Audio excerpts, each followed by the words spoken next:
Hi guys, good morning. आज हम लोग इंडियन मैप को ब्रीफ एनालिसिस करने जा रहे हैं। ये कहने के लिए तो ब्रीफ एनालिसिस है, लेकिन हम पूरा इसको आज डिटेल में पढ़ेंगे। जैसे कि आप देख सकते हैं, ऊपर है, ऊपर का जो एरिया है लद्दाख है। और ये है, कल हम ऐसे हम लोग पढ़ चुके थे। ये जम्मू एंड कश्मीर है। इसके बाद में हिमाचल प्रदेश है, उत्तराखंड है, पंजाब है, हरियाणा है। हरियाणा इसी से पास का एरिया जो है दिल्ली है, जो न्यू दिल्ली अपने भारत का कैपिटल भी है। राजस्थान है, जो सबसे बड़ा एरिया है इंडिया का, मतलब स्टेट में। आगे चलकर हम देखेंगे भी कि कौन कौन सा एरिया कितना बड़ा है, छोटा है। उसके बाद में उत्तर प्रदेश है, जो मोस्ट पॉपुलस स्टेट है इंडिया का। और मध्य प्रदेश है, गुजरात है, महाराष्ट्र है, छत्तीसगढ़ है, बिहार है, ये अपना झारखंड है, उड़ीसा है, ये आंध्र प्रदेश है, तेलंगाना है, कर्नाटक है, गोवा है, तमिलनाडु है, केरल है, और इधर वेस्ट बंगाल है। और इधर हम आए नॉर्थ ईस्ट में, जिसे हम सेवन सिस्टर प्लस वन कहते हैं। उसमें आपका आ गया सिक्किम, आ गया अरुणाचल प्रदेश, आ गया आसाम है, नागालैंड है, मणिपुर है, मिजोरम है, त्रिपुरा है, मेघालय है। इसका हर स्टेट का हम डिटेल वीडियो बनाएंगे, क्योंकि इसमें बहुत सारा क्वेश्चन आते हैं। कंपटीशन का कोई भी एग्ज़ाम हो, जैसे आपका यूपीएससी हो गया, बीपीएससी हो गया, या कोई भी एग्ज़ाम हो जैसे एसएससी वगैरह हो गया, जीडी और रेलवे वगैरह, उस सब में पूछा जाता है। और हम और इसमें फिर पड़ोसी कंट्री अपना लगता है पाकिस्तान। यहाँ अफगानिस्तान होता है, इधर चाइना है, नेपाल है, ये भूटान है, ये म्यांमार है, पहले इसको हम बर्मा के नाम से भी जानते थे, ये श्रीलंका है, इधर एक छोटा सा नीचे मालदीव है। वो भी पड़ोसी कंट्री अपने इंडिया का मेरीन टाइम बॉर्डर शेयर करता है। ये छोटा एक आइलैंड है इंडिया का, लक्षद्वीप है, इधर अंडमान एंड निकोबार है। और ये अरबियन सी है, इंडिया का जो वेस्ट साइड में है, इधर बे ऑफ बंगाल है। एक्चुअली बे ऑफ बंगाल, एक बे का मीनिंग अलग होता है, वो हम लोग बाद में जानेंगे। ये पुडुचेरी है, जो कि यूनियन टेरिटरी है। ऐसे तीन है, तो ये सब हम डिटेल एनालिसिस बाद में करेंगे। अब आगे हम देखते हैं दूसरे स्लाइड में क्या क्या है। आपको आप लोग को याद करना है वो, और जो कि आप लोग के एग्जाम में पूछा जाएगा वो सब, और आपको याद करना है, और कमेंट भी करना है कि कौन सा स्टेट कैसे आप लोग याद किए। जैसे हम दूसरा फ्लाइट लेते हैं, तो दूसरा फ्लाइट में जो नेम ऑफ स्टेट क्या होगा अपने, नेम ऑफ स्टेट इंडिया का। ये स्टेट जो है इंडिया है, ये इंडिया है। और कहाँ लिखा गया है, ये इंडिया जो स्टेट का नाम लिखा गया है, हमारा जो कॉन्स्टिट्यूशन का आर्टिकल 1 है, उसमें क्लियरली मेंशन किया गया है कि हमारे स्टेट का नाम इंडिया डची भारत है। और इसका जो कैपिटल है न्यू दिल्ली है। और इसका कुछ फैक्ट्स है इंडिया का। इसे टोटल एरिया है 32,87,263 स्क्वायर किलोमीटर। और नॉर्थ टू साउथ, मतलब आपको ऐसे हम दिखाए, ये नॉर्थ हो गया, ये साउथ हो गया, और ये ईस्ट हो गया, ये वेस्ट हो गया। तो ये मेरा जो एक्सटेंशन है ना, ये वाला नॉर्थ, आपको हम पेन चेंज करके बताते हैं कलर।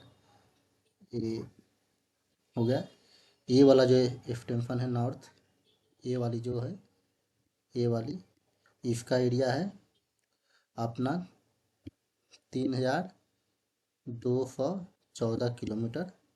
और ये वाली जो एरिया है, इधर का जो एरिया है, जो ईस्ट टू वेस्ट है, वो 2,933 किलोमीटर है। आप लोग ऐसे याद कर सकते हैं। और और इंडिया का जो एरिया का लैंड बाउंड्री जो है इंडिया का, मान लीजिए कि ये इंडिया है अपना, तो ये लैंड बाउंड्री है इधर का एरिया जो है वो आपका 15,200 किलोमीटर है। 15,200 किलोमीटर है। और इसका इंडिया का एक कोस्टल बाउंड्री भी है। कोस्टल बाउंड्री है जो अगले स्लाइड में हम देखेंगे।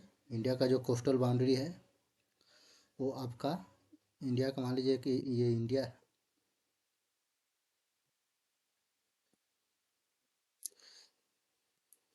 है। इसका एक कोस्टल बाउंड्री है, जैसे कोस्ट हो गया, ये कितना है, तो ये है 7,516.6 किलोमीटर। और टोटल स्टेट जो है इंडिया का कितना है, 28 है। पहले 29 था, लेकिन अभी जो अपना जो जम्मू एंड कश्मीर है वो स्टेट पे यूनियन टेरिटरी बन गया है, जिसके कारण हमारा जो टोटल स्टेट अभी बचा वो 28 है। और उसके बाद टोटल यूनियन टेरिटरी कितना है, 8 है। एक्चुअली पहले 9 था, लेकिन उसको फिर ये जो है दमन एंड दीव, दादर एंड नगर हवेली के एक साथ कर दिया गया, इसीलिए ये 9 न रहकर अब टोटल स्टेट हमारे पास टोटल यूनियन टेरिटरी 8 है। ये आप ध्यान में रखेंगे क्योंकि ये पूछ देता है। और जो लार्जेस्ट स्टेट कौन है, इंडिया का लार्जेस्ट स्टेट अपना है, लार्जेस्ट स्टेट जो इंडिया का है अपना राजस्थान है। और सेकेंड लार्जेस्ट मध्य प्रदेश है। थर्ड लार्जेस्ट महाराष्ट्र है। ऐसे आप याद रखेंगे क्योंकि ये क्रम वाइज देता है, क्रम वाइज सजाने के लिए देता है। जैसे कि आप याद रखेंगे तो क्या होगा कि आप किसी भी कंपटीशन के एग्ज़ाम में सही कर सकते हैं। और सबसे स्मॉलेस्ट स्टेट अपना कौन है, सबसे स्मॉलेस्ट स्टेट अपना जो आ जाता है वो है गोवा। गोवा जो है सबसे स्मॉलेस्ट स्टेट है, जो वेस्टर्न साइड ऑफ इंडिया में है। और ये जो किससे घिरा हुआ है, ये महाराष्ट्र और कर्नाटक जो अपना स्टेट है उसके बीच में पड़ता है। ये गोवा एक टूरिस्टिक प्लेस है, आप जाके घूम भी सकते हैं वहाँ। और मोस्ट पॉपुलस स्टेट जो है इंडिया का, मतलब सबसे ज़्यादा आबादी वाला है, जो आपको मैं बता चुका हूँ, वो उत्तर प्रदेश है। इंडिया का जो स्टेट है जो यूपी है। आप क्या कर सकते, और second most populous state Maharashtra है और थर्ड है बिहार। मतलब तीनों जो स्टेट है एक्चुअली जो यूपी बिहार का तो बाउंड्री लगा हुआ है, लेकिन इसका नहीं लगा हुआ है। और ये जो तीनों है बहुत मोस्ट पॉपुलस स्टेट है। ये भी एग्ज़ाम में एक्चुअली स्टेट पीसीएस में हमेशा पूछ देता है कि आप कौन सा स्टेट है जो मोस्ट पॉपुलस है, कम है ऐसे। और सबसे कम पॉपुलस है, जो सबसे कम पॉपुलेशन वाला स्टेट है इंडिया में, वो सिक्किम है। सिक्किम है जो नॉर्थ ईस्ट का है, जिसको हम आपको बताए थे कि 7 सिस्टर+1 बोले हैं। 7 सिस्टर+1 मतलब इसके सिक्किम हो जाता है। और 7 सिस्टर में जो स्टेट होते हैं, जैसे आप आसाम हो गया, अरुणाचल प्रदेश हो गया, मध्य प्रदेश नहीं होगा, मेघालय होगा, आसाम होगा, उसके बाद में मिजोरम होगा, त्रिपुरा होगा, मणिपुर होगा, नागालैंड होगा। ऐसे ही है स्टेट का क्रम भाई, आप याद कर सकते हैं। जैसे आपको कभी कभी सजाने के लिए दे देता है, तो आप जो नॉर्थ ईस्ट का स्टेट जो नॉर्थ से कैसे है, तो सबसे पहले ऊपर आएगा अरुणाचल प्रदेश आता है, अरुणाचल प्रदेश। उसके बाद आपका नागालैंड आता है। उसके बाद आपका आता है मणिपुर आता है, फिर मिजोरम आता है। और ये मिजोरम जो है इंडिया का सबसे ज़्यादा फॉरेस्ट वाला, एज ए परसेंटेज वाइज सबसे ज़्यादा फॉरेस्ट है मिजोरम में। और सेकेंड नंबर पे अरुणाचल प्रदेश है। ये एक्चुअली ये स्टेट में है परसेंटेज वाइज, लेकिन और सबसे ज़्यादा परसेंटेज वाला एरिया वाइज बात करें फॉरेस्ट में, तो एरिया वाइज में सबसे ज़्यादा आप कह सकते हैं कि ये एमपी है, जिसे हम मध्य प्रदेश कहते हैं। ये आप याद रखेंगे। और लार्जेस्ट यूनियन टेरिटरी कौन है, जम्मू एंड कश्मीर। जो आपको पहले हम बताए थे कि ये जम्मू एंड कश्मीर जो क्या था, पहले एक स्टेट हुआ करता था, लेकिन अब वो आफ्टर 20 19 मतलब 2019 के बाद ये यूनियन टेरिटरी बन गया। और जो वहाँ का आर्टिकल जो था 370 उसको एब्रोगेट कर दिया गया है, जिसके कारण ये फिर से यूनियन टेरिटरी हो गया है। ऐसा पहली बार हुआ है जो किसी स्टेट को यूनियन टेरिटरी में कन्वर्ट किया गया है। नहीं तो ऐसे ऐसे क्या होता है कि यूनियन टेरिटरी को स्टेट हुड का दर्जा दिया जाता है। आप भी ये ध्यान में रखेंगे क्योंकि ये भी क्वेश्चन पूछ जाता है। और सबसे लेटेस्ट स्टेट जो बना है तेलंगाना बना है, आप लोग जानते होइएगा 2014 में ये बना। और लार्जेस्ट यूनियन टेरिटरी आपको बताए हैं जम्मू एंड कश्मीर है। और second largest union territory Ladakh है। और थर्ड लार्जेस्ट यूनियन टेरिटरी है जो अंडमान एंड निकोबार है, जो आपका बे ऑफ बंगाल में पड़ता है। और स्मॉल यूनियन टेरिटरी है लक्षद्वीप है, जो आपका अरबियन सी में पड़ता है। और वहाँ टूरिस्टिक व्यू के लिए बहुत इम्पोर्टेंट है, जो हमारे प्रधानमंत्री जो उसको प्रमोट भी कर रहे हैं, जिससे क्या है कि वहाँ का जो जीवन यापन अच्छा से चल सके। और उसके बाद मोस्ट पॉपुलस यूनियन टेरिटरी है, जो सबसे ज़्यादा यूनियन टेरिटरी में पॉपुलेशन वाला कौन है, तो अपना दिल्ली है। एनसीटी ऑफ दिल्ली मतलब new capital territory of Delhi जो है सबसे ज़्यादा पॉपुलेशन वाला है। और सबसे कम पॉपुलेशन वाला कौन है टेरिटरी, जो हमारा वो लक्षद्वीप ही है।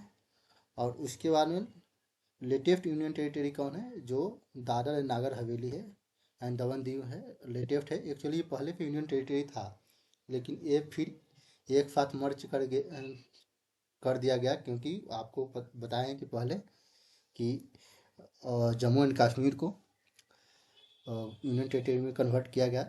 उसके बाद भी इसको मतलब दोनों को एक साथ मिला दिया गया है। तो पहले एक खुद में यूनियन टेरिटरी था, मतलब अलग अलग था, लेकिन अब दोनों एक साथ हो गया है।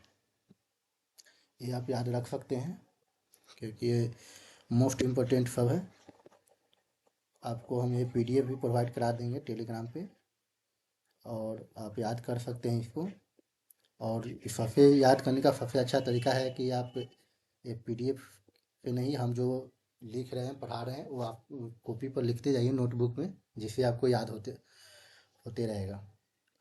और ये सबसे अच्छा तरीका होता है। एक्चुअली पीडीएफ देंगे फिर भी आप कॉपी पर लिख के ही याद करेंगे तो सही रहेगा। आप देखते हैं कि सबसे नॉर्थ में स्टेट कौन है, तो हिमाचल प्रदेश जो है वो नॉर्थ में सबसे हमारे नॉर्थ का स्टेट है। लेकिन अर्लियर कौन था, अर्लियर जो था जम्मू एंड कश्मीर था। बट आपको हम बताएं कि आर्टिकल 320 ऑफ वहाँ पे एब्रोगेट कर दिया गया है। और उसके बाद में ये कन्वर्ट हो गया यूनियन टेरिटरी में, जिसके कारण क्या हो गया कि हमारा हिमाचल प्रदेश जो है वो नॉर्दर्न स्टेट बन गया है। याद रखेंगे क्योंकि आप लोग हो सकता है कि कंफ्यूज कर जाए, एग्जाम में पूछ दे कि आपको नॉर्दर्न स्टेट क्या है, तो आप जम्मू एंड कश्मीर ना लगा दे और लद्दाख भी नहीं लगा दे, क्योंकि ये सब स्टेट नहीं है। एक्चुअली ये यूनियन टेरिटरी हो गया है, यूटी हो गया है। और सदर्न मोस्ट स्टेट कौन सा है, southern most state southern most state आपका हो गया, सदर्न मोस्ट स्टेट तमिलनाडु हो गया, जो मेन स्टेट का लैंड है। ऐसे आप देखें तो अपना मेन सदर्न पॉइंट है वो अंडमान निकोबार का पड़ता है, लेकिन हम यहाँ स्टेट की बात कर रहे हैं तो स्टेट में आपका तमिलनाडु आएगा। ये आप ध्यान रखेंगे, कंफ्यूज नहीं होंगे। और वेस्टर्न स्टेट में क्या है, गुजरात है, जो पाकिस्तान से बॉर्डर लगा हुआ है इसका। और ईस्टर्न मोस्ट जो स्टेट है अपना, जो अरुणाचल प्रदेश है, जो उसमें बताए थे सेवन सिस्टर का एक पार्ट है। और ये म्यांमार, जो कि पहले हम बर्मा के नाम से जानते थे, म्यांमार, इससे इसका बाउंड्री लगा हुआ है। और जो हमारा इंडियन स्टेट है ना, ये ट्रॉपिक ऑफ कैंसर से भी पास करता है। ये बहुत मोस्ट इम्पोर्टेंट है। इसको आप वीवीआई बोल सकते हैं, क्योंकि ये हर एग्जाम में लगभग पूछा जाता है, खासकर पीसीएस वगैरह यूपीएससी में भी पूछ चुका है। तो आप देख सकते हैं। तो पहला स्टेट जो है, हम वेस्ट से चलेंगे तो वेस्ट से चलने पे क्या होता है, हमारा गुजरात आता है, उसके बाद राजस्थान आता है, फिर मध्य प्रदेश आता है, फिर छत्तीसगढ़ आता है, फिर झारखंड आता है, उसके बाद वेस्ट बंगाल आता है, फिर त्रिपुरा आता है और मिजोरम आता है। और उसको मतलब टोटल 8 स्टेट है। और फिर हमारा कोस्टल स्टेट ऑफ इंडिया भी है। कोस्टल स्टेट ऑफ इंडिया की आप हम बात करते हैं तो आपका जो गुजरात है, गुजरात गुजरात का एरिया है जो कोस्टल स्टेट में। आज गुजरात का जो एरिया है कोस्टल स्टेट में गुजरात का एरिया जो है, गुजरात सबसे ज़्यादा एरिया शेयर करता है। ये जो हो महासागर या समुद्र आप कह सकते हैं, जो अरेबियन सी के साइड पे है गुजरात, वो एरिया शेयर करता है। और गुजरात है शेयर करता है। उसके बाद में महाराष्ट्र है, फिर गोया गोवा है। ये जो टूरिस्टिक प्लेस है महाराष्ट्र में, इसका राजधानी मुंबई है। जो मुंबई को हम फाइनेंशियल कैपिटल ऑफ इंडिया भी कहते हैं, आप याद रखेंगे। कैपिटल ऑफ इंडिया इसको बोलते हैं। आप लोग कॉपी पर लिखते जाएंगे, क्योंकि ये तो मिट जाएगा फिर पीपीटी रहेगा, तो आप लोग कृपया करके आप कॉपी पर नोटबुक पे अपने लिख लेंगे कि इसको क्या कहा जाता है। उसके बाद में कर्नाटक है और केरल है, जो मसालों वसाले के लिए बहुत प्रसिद्ध है। कर्नाटक में कॉफ़ी बहुत ज़्यादा पाया जाता है। तमिलनाडु है, ये जो जहाँ का एक बहुत फेमस नृत्य है भारतनाट्यम, आप लोग नाम सुने हुए हैं। आंध्र प्रदेश है, और जो आंध्र प्रदेश से ही जो न्यू स्टेट जो हम बोले हैं वो तेलंगाना यहीं से निकल के बना है 2014 में। उसके बाद में उड़ीसा है और वेस्ट बंगाल है।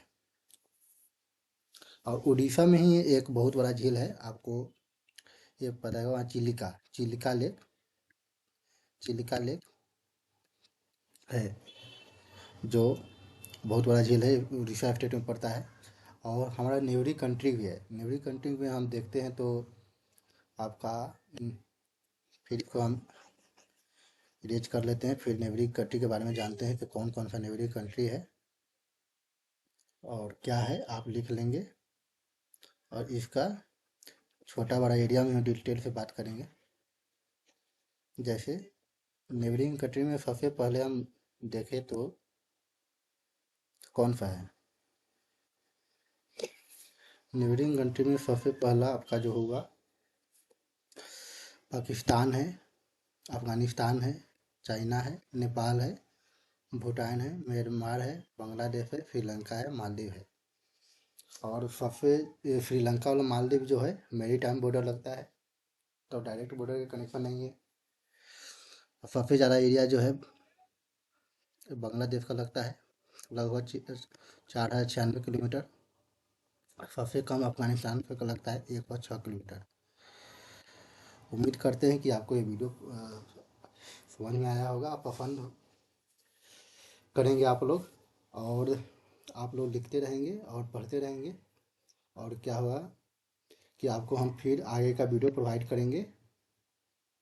और आप लोग के वीडियो अच्छा लगे तो लाइक सब्सक्राइब और शेयर कर सकते हैं, और दोस्तों के पास भी भेज सकते हैं, क्योंकि इंडिया के बारे में जानकारी बहुत होना ज़रूरी है। क्योंकि हम अपने देश के जिस देश में रहते हैं उसके बारे में जानना हम लोग का एक नैतिक कर्तव्य है।